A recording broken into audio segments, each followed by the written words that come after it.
So these days, the challenges of being the youngest director at the Coachella Valley Water District in 100 years are a little less than they used to be. I had plenty of awkward instances where I would walk into a room and be the decision maker, but somebody would assume I was there to take notes. And there's nothing wrong with being there to take notes, but that wasn't my role. And that was the kind of assumption that people made when I was so young coming into that setting. Now that I've been working in water for about 10 years, I feel like I've gained some credibility within the industry and certainly locally. Certainly the biggest issue that I've faced in my tenure has been the state's historic drought.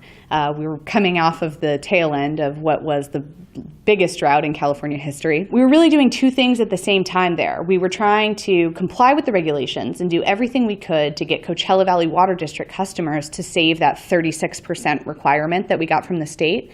But at the same time, maybe behind the scenes, we were really working hard on adjusting that policy.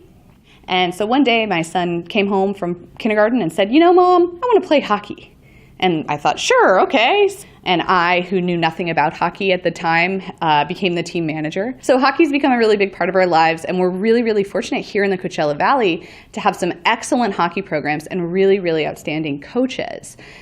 The problem with hockey is that it's very expensive. So I formed the Coachella Valley Youth Hockey Foundation. This year we got our 501c3, we just got it in the spring, and we're working on ways we can help. We just launched a gear store where we're collecting used gear and then selling it at very discounted prices so that kids can afford the gear that they need. And we're reaching out to the community to try to get financial support to offer assistance with tournament fees and scholarships and things like that. You know, at the end of the day, I think that if I had one big objective for forming the Coachella Valley Youth Hockey Foundation, it would just be that other kids and other families get to have the experience that we've had.